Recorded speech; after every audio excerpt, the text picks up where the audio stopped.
एक दिन अचानक वो सबको छोड़ के निकले, बड़े खास उद्देश्य से निकल के। अपने एक बुजुर्ग, एक ऐसे दंपत्ति थे जो उनको बहुत मानते थे। बोले आज रात को आपके घर पे रुकने आओ। सब है वो हैरान। बोले जिनको हम भगवान का स्वरूप मानते हैं वो स्वयं हमारे घर पे आकर सोने के लिए। गरीब थे बहुत, तो जो भी कुछ खाने का संसाधन था उनको दिया, उनको भोजन किया, एक तरह से भोग चढ़ाया उनको।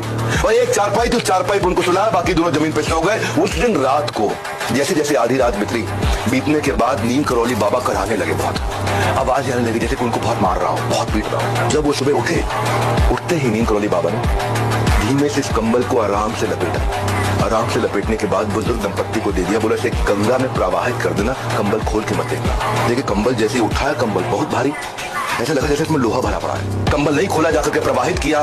अजीब सा लगा कंबल प्रवाहित करते हुए। कुछ दिन के बाद उसी दंपत्ति का बेटा बांग्लादेश से वॉर के बाद लौटा, जो कि ब्रिटिश फौज में सैनिक था और दूसरे विश्व युद्ध में उस समय बर्मा फ्रंट पर तैनात था। लड़ाई की स्थिति पूछने पर पता चला कि दुश्मन उस रात को, और ये वही रात थी जिस दिन बाबा नीम करौली के घर आए थे, पूरे दुश्मन की फौज ने उसको घेर लिया और सबको घेर लिया। वहां कुछ थोड़े से सैनिक बचे थे और लगातार रात भर गोलियां मारते रहे। सारे सैनिक मर गए, इसको एक भी गोली नहीं लगी।